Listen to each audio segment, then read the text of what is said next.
Understanding character, the motivations, beliefs, intentions, or conflicts of fictional, historical, or social actors is at the core of the arts, humanities, and social sciences. Literature teachers show students how literary devices and characters interact to drive narratives and meaning forward. History or social science classes explore how moral, political, or social beliefs or constraints influence historical actors and their decisions. At Adobe, we're inspired by the ways in which the Pixar in a Box storytelling curriculum offers students such an expansive way of studying character across subjects.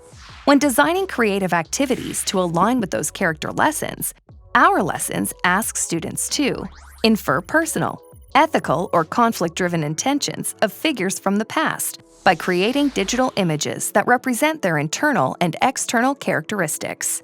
Design a character tackling emotional or real-life obstacles to become better storytellers. Create their own storyboards, showing how a character evolves over the course of a scene. And turn their hard work into short movies that showcase how a character's wants and needs drive their motivations and desires. These kinds of creative applications of learning can make a lasting effect on student lives, helping them better understand others and their own role as historical agents.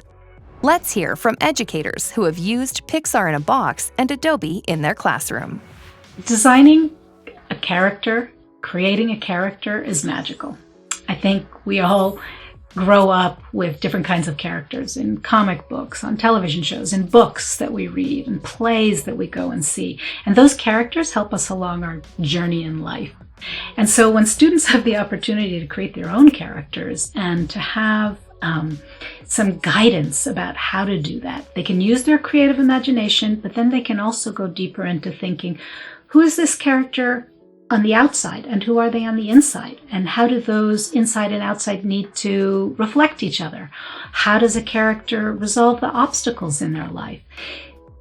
Combining this wild, free creative imagination and some guidelines and structure and some tools to do it just makes the whole opportunity and the whole way of going deep into characters magical. My students love making their own characters because it gives them a form of expression. I think we as a society in education, a lot of times we don't give students the freedom to express themselves or express their ideas. A lot of times we tell them what we want them to do and how we want them to do it. But I also think it's very important to listen to the students and allow them to express their ideas and their creativity, because I think that's an amazing asset that we're going to have for students with problem solving, generating ideas, working with others in the future. My students love to make their own characters so much because it's a different realm of creativity that we don't normally do in English. Usually they read about characters and they fall in love with, Jane Austen, or they fall in love with Louise Zamperini, or these wonderful characters that they're like, oh, I just want to be friends with this person. And so for the first time, they get to actually design that character and become friends with their little buddy.